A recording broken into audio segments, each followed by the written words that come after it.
Tuhan memperhatikan Sarah seperti yang difirmankannya. Dan Tuhan melakukan kepada Sarah seperti yang dijanjikannya. Maka mengandunglah Sarah. Lalu ia melahirkan seorang anak laki-laki bagi Abraham dalam masa tuanya pada waktu yang telah ditetapkan, sesuai dengan firman Allah kepadanya. Abraham menamai anaknya yang baru lahir itu Ishak, yang dilahirkan Sarah baginya. Adapun Abraham berumur 100 tahun ketika Ishak anaknya lahir baginya.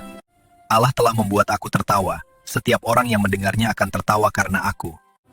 Siapakah tadinya yang dapat mengatakan kepada Abraham, Sarah menyusui anak? Namun aku telah melahirkan seorang anak laki-laki baginya pada masa tuanya. Lalu Abraham mengadakan perjamuan besar pada hari Ishak di Sapih. Pada waktu itu Sarah melihat bahwa anak yang dilahirkan Hagar, perempuan Mesir itu bagi Abraham, sedang main dengan Ishak anaknya sendiri. Usirlah hamba perempuan itu beserta anaknya.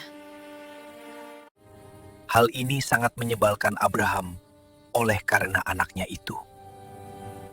Janganlah sebal hatimu karena hal anak dan budakmu itu. Dalam segala yang dikatakan Sarah kepadamu, haruslah engkau mendengarkannya. Sebab yang akan disebut keturunanmu ialah yang berasal dari Ishak. Tetapi keturunan dari hambamu itu juga akan kubuat menjadi suatu bangsa. Keesokan harinya pagi-pagi Abraham mengambil roti serta sekirbat air. Maka pergilah Hagar dan mengemara di padang gurun Bersheba.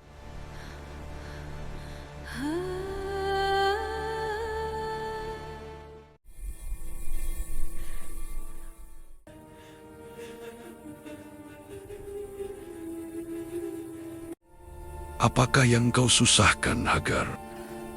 Bangunlah, angkatlah anak itu, dan bimbinglah dia, sebab aku akan membuat dia menjadi bangsa yang besar.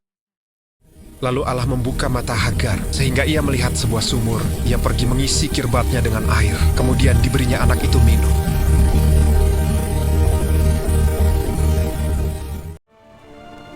Allah menyertai anak itu, sehingga ia bertambah besar. Ia menetap di padang gurun dan menjadi seorang pemanah.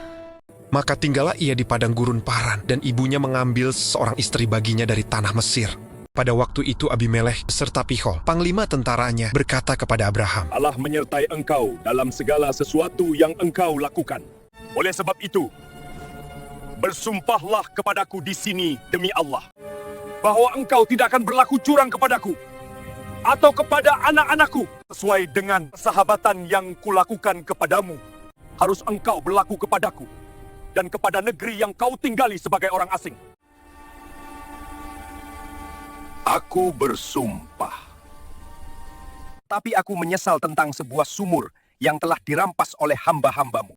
Aku tidak tahu siapa yang melakukan hal itu. Lagi tidak kau beritahukan kepadaku, dan sampai hari ini belum pula ku dengar. Lalu Abraham mengambil domba dan lembu dan memberikan semuanya itu kepada Abimelekh.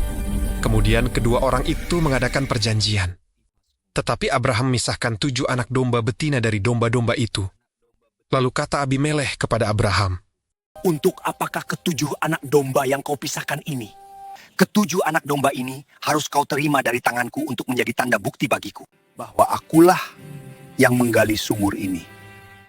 sebab itu orang menyebutkan tempat itu Bersheba, karena kedua orang itu telah bersumpah di sana.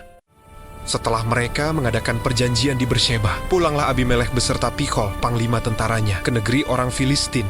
Lalu Abraham menanam sebatang pohon tamariska di Bersheba, dan memanggil di sana nama Tuhan Allah yang kekal. Dan masih lama Abraham tinggal sebagai orang asing di negeri orang Filistin.